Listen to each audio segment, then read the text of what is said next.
Hello and welcome to another episode from the Real Talk and Revenue podcast. We have myself, Francesca, the accountant, and we have Jordan, the therapist, and we bring real powerful conversations around building revenue, building confidence, how the mindset works, all different discussions around to help others in business and in their personal life. So listen in, tune in, let us know what you think, ask questions along the way and we'll be sure to answer them. Enjoy. Business. Oh, it's exciting as a parent. Yeah. How did you find, so you know when you, oh God, yeah, for you it's even worse I feel, because you're like one-on-one, aren't you? One-on-one.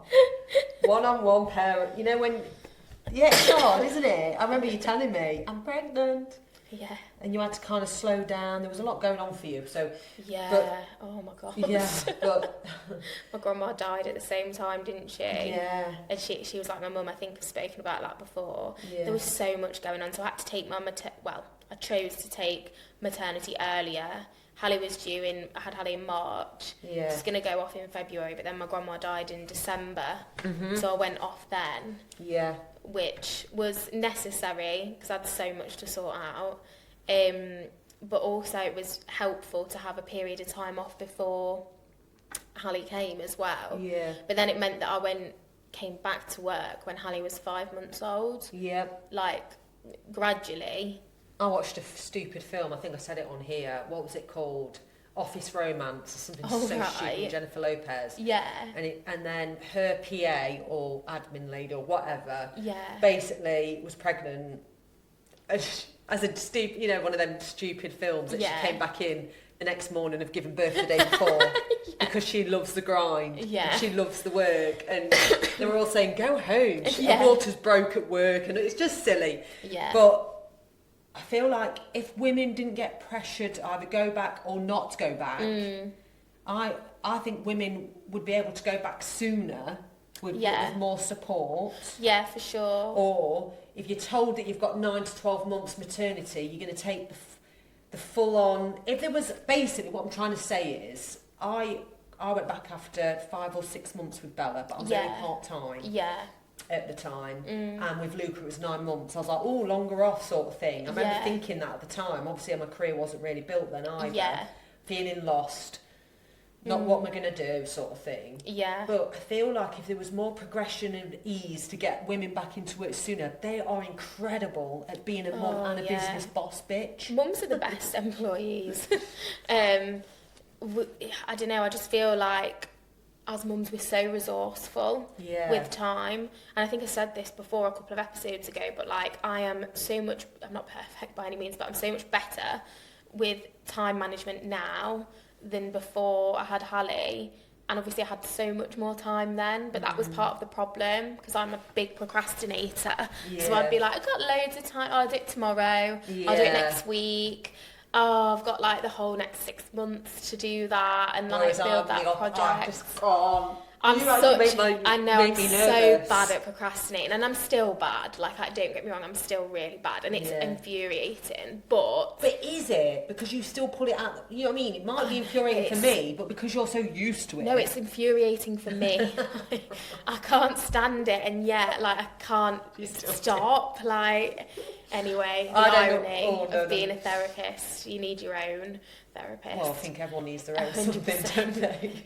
But I am so much more like time efficient now. Like I can pull things out of the bag in like 10 minutes that before I'd have like dithered around on for like a few hours or whatever. But so I think like mums are so resourceful with time, and like being a mum like cracks you open and puts you back together again with like an infinite more amount of capacity. I think and I was thinking this the other day, like probably missed it because we lost an episode, didn't we? But obviously I'm running London Marathon next year.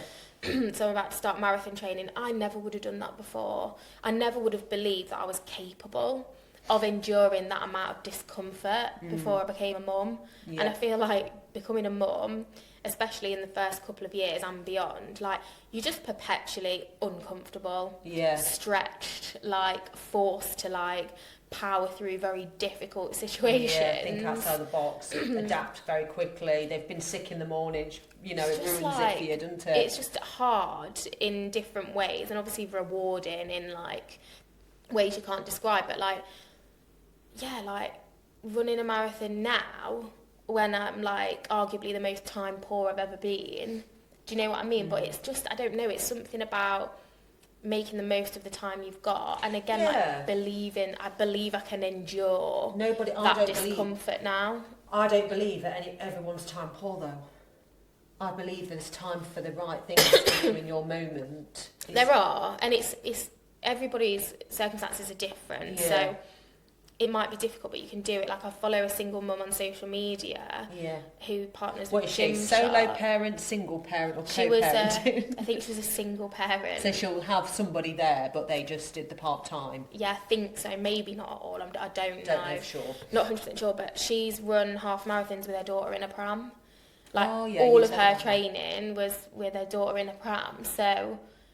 Do you know what I mean? It's just like, yes, it's hard. It's so hard. But if you really want something, you can do it somehow. It might be a bit slower paced than other people with different circumstances. It might be tougher for you than it is somebody else, but you can still do it and you can prove to yourself you can do it. And yeah, I don't know. I'm really excited to train for this marathon. Yeah, exactly, and it will have a knock-on effect for how you deal in business. 100%. I'm so much better in business when I'm actually training, which is ridiculous because I don't do it consistently. Well, you will have to now. This is going to be a test for you. 100%. Bloody Nora. Yeah. But, so, there's a lot of women that will probably assume that they can't do their own business when they've got kids. Yeah. Somebody posted in this group that I'm a part of the other day, like the podcast group, saying like, my partner's told me like, don't be so ridiculous. Like, there's no way you can start a business while you're on maternity leave. Partner? Yeah, exactly. Sounds like an acquaintance that's looking from afar. And every other woman in that group was like, yes, you can. I did exactly that, and it's true. Why do they say that you can't do it? Well, it's just like beliefs, isn't it? Negative beliefs, or you don't know what the dynamic is, but it's like, of course you can't do that. And do you know what? Maybe I've been like that before, don't I? We do, don't we? We're like, oh, you want to do that with a newborn or this or that, and it's like, we started this podcast when Hallie was like 5 months old. I went back to work when Hallie was 5 months old. George went self-employed. Like, he started his business. You encouraged that as and well, I encouraged it, and he quit his job. You could have said, oh, not while she's young. Or... It's just what you believe is possible. Like, we can limit ourselves and other people can limit us, but you can't listen. Yourself. Like, if you really believe in something, you'll feel it, and you've got to just give it a go. And there's, like, riskier and safer ways to do that. Yeah. Like, you know, I just quit my job one day and off I went, and like encourage George to do the same because that's what I knew. But I know so many other people that like do part-time work, build the business. Yeah, that's harder to do in a way. It is harder. You're telling yourself stories there. And your attention's diluted. Yeah, and I wouldn't recommend doing that for long if you're doing that. I do like a sink or swim as well, because if you're, and this might be... Sink or swim. But do you know what I mean? Like, I feel like if your livelihood hinges on your business, you're going to go at it all in. Mm-hmm. Whereas if you know you've got a safety net, you're going to be like, oh, I don't know, like... I'll do that in a bit, like, ooh. Whereas if you're just all in and your livelihood depends on it, people remortgage their houses, don't they? They sell their homes to, like... That's extreme. That is extreme, but I see it, and some people do daft stuff. And sometimes it doesn't work out, so I'm not encouraging that, but there's... If the dream's big enough, I think I'd encourage it, for sure. To that, yeah, and it's a strategy in a way, isn't it? Because it's like, you've got to throw everything at it then, like, you've put yourself in a position where you don't have any other choice. It's so true, like, there's so many things that I do that make me feel very nervous in the moment, and it really does pay off, because when things do, like, go wrong, there's your lessons. Yeah. And it's true, and you'll get better for next time. Even through hiring, people leaving, improving your systems, even with setting up a business when your kids are older. Yeah. The guilt, so this is what people as mums feel, it's the guilt, isn't it? Of like, when they're any age, when they're young as well. You only get 18 summers with your children, that's the thing that's circulating at the minute. You only get 18 summers Maybe you need to not follow that sort of thing. Maybe that's It's just the algorithm chucking at me. I spoke about it in my talk on Monday. But that algorithm's come from your viewings. Yeah, like somewhat, because obviously I view a lot of parent content, so that's there in the mix. But yeah, it's true. But you can't make the most of every single minute of anything. Like even you can business, live on regrets, can't you? parenting and business. Like can't make them enjoy the journey. Well, yeah, you'll enjoy some of it, and some of it you'll fucking hate. Yeah. And that's just life, isn't it? Yeah. Like telling people they should enjoy this or enjoy that, it's not helpful. Oh, it's so not helpful, and you can't live on regrets. And if you do have a bit of a moment of regret, you can't live on it for long. You can't, like, it's done, and you've got to move forward with it. And I think that's one of the other rules I was speaking about last episode, that I'm just like, I'm trying to just get rid of mum guilt. And actually, it's in the book Start With Yourself by Emma Grede. I'm agreed. The woman that's like quite well known in the business, Yeah. does her own podcast. Yeah. Brilliant. Yeah, mum of 3. Or maybe 4. 4. Always looks pristine. Yeah, and she Slick. talks a lot about her early life, like growing up in a really rough part of London with a single mum, like solo mum, eldest daughter, taking on a lot of responsibility, being like entrepreneurial from day one, like tough circumstances, but she's capitalised on it. And in that book, I don't know, sometimes it just lands, doesn't it? Like, you know it, but it sinks because it's, you know, said in a different way. But she was talking about, like, you've just got to drop it. Like, you've got to choose to just let go of mum guilt because it doesn't serve any purpose. Like, you've got to choose to do something or not. Like, so I've really taken that on board. And I said that to you on a podcast I was listening to of hers. That said you probably didn't link them. No, I won't have done. I listened to an Emma Grede podcast where she's got 4 kids, she's a boss bitch.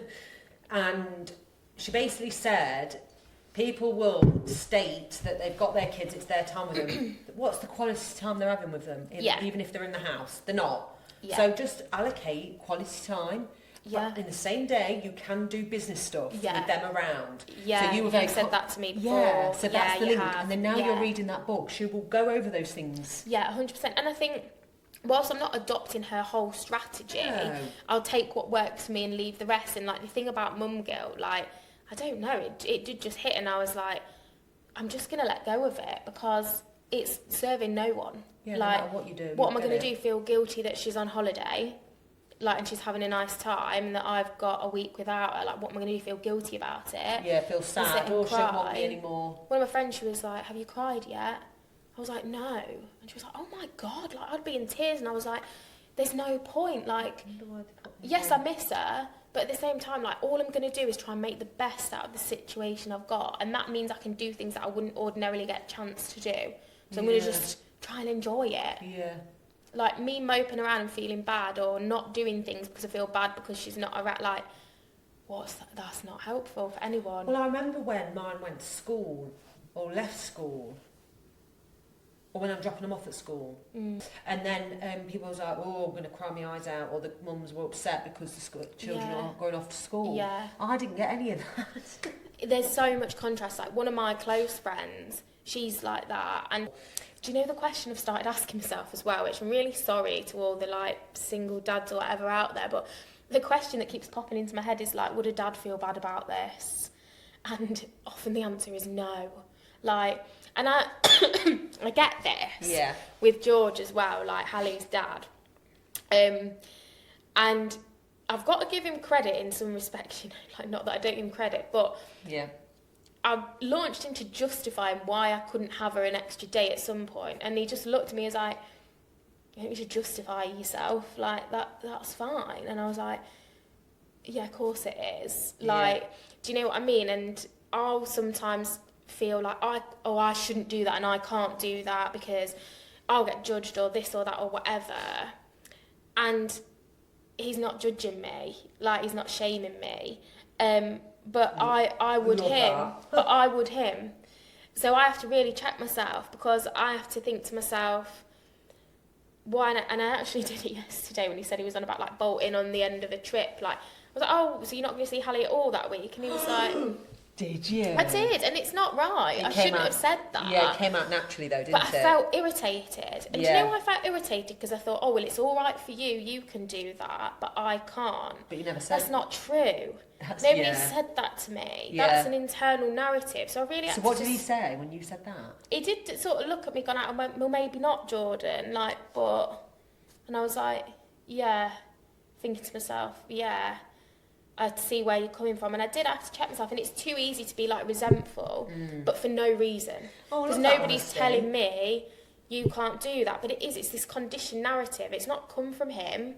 He's not telling me, oh, you shouldn't be doing this or that. And a lot of the time, he will just actively encourage it. Oh, that sounds great, like lovely, crack on. Where I'm like, doing that, are you? And I do. That's because you feel like that about yourself, sort of thing. Because I feel like that about myself, or because I feel like I can't do that, or. Again, it's easier for you. Or again, it's because, easy for you, you don't feel guilty about that, because I feel guilty about it. But, like, that's not his problem. Like, he's not making me feel guilty, and there's no reason for me to feel guilty about it. I've got to let it go, and I can't make him feel bad for things either. Do you know what I mean? Unless it's, like, obviously ridiculous or unfair or horrible or whatever. Let it go. Yeah. Do you know what I mean? Like, and like I said... if you feel like those negative thoughts come through about how you parent, you've got to be so strong on your values and your beliefs to push through building your career still. Yeah, Ignore if you really the comments, want it. And ignore again, the like, haters. It's important, isn't it? Because I think, like, if it's something you really want to do, as you're just saying there, like, do it. Like, and yes, it might feel like you're going to have to sacrifice things. You will. Yeah. And equally, if you don't want to, like, don't. Like... whatever lights you up, wherever your values lie, whatever you're passionate about, crack on. Like, don't let anybody make you feel bad about it either way. Don't let anyone make you feel bad about deciding to give up work and be a stay-at-home mum, or to take longer maternity because that's what feels right for you. And don't let anyone make you feel bad if you want to go back to work, if you want to, like Emma Greed, like she talks about, you know, she doesn't read any school emails. She doesn't engage in like I think she spoke about like school bonnets and stuff. She was like, I'm not doing that. And that was so refreshing, yes. And I would feel bad if like it was a certain day and like Hallie was the only one that went without like a bonnet. I'd never go without. I'd feel guilty, but like, yeah, maybe you can just buy one, like, I would have bought one. Whatever, or maybe you can rope another relative in, like, to help out. Maybe I could be like to, you know, Hallie's gran, like, can you do that? Yeah. Do you know what I mean? Yeah. Or can somebody else do this? Or maybe I think, yeah, I want to do that. Like, I'll create an Easter bonnet. Like, fantastic, sounds fun. Like, and I can take it or leave those things. Like, sometimes I really enjoy that kind of thing, and other times I find it an inconvenience. Obviously, we're not at school yet, but yeah, just don't let anyone make you feel bad based on the decisions you're making. Do you know what I mean? And don't let one bad hour in a day, so I don't know, a school letter or whatever, ruin your whole day. Don't let a bad day ruin a whole week. And it's true, isn't it? Especially if you want to build out and map out a career or go into your own business, you cannot let anyone, you can't be down for long, is what I'm trying to say. If you miss something for the school or miss a jump a day, don't beat yourself up that you're the worst person in the world. Not for long anyway. Yeah. Because you're going to have a moment. I've definitely had that 100%. Yeah, like, you're going to feel it, and then you've got to, like, continue on anyway within the presence of guilt, because eventually it reduces. If you always give in to it and you're always like, oh no, I'll just do it, you're always going to feel guilty in those situations because you're not challenging it. You're not feeling the discomfort and like moving through it and seeing that it's okay to do that. Exactly that. It's so true. Yeah, I work with guilt and shame all of the time with women and mums. Like, it's non-stop. Yeah. And it's paralysing. What about with your men that you have then? Do they have that sort of vibe? What I would say is... you're often working... Oh, I feel all funny again now. You're often working with a different set of emotions with men sometimes, or the shame is in relation to completely different things than it is when it comes women. Career, masculinity. So I'm not saying it doesn't exist. It often exists in a completely different context. But I would say just guilt and shame show up like significantly more in women than men, generally.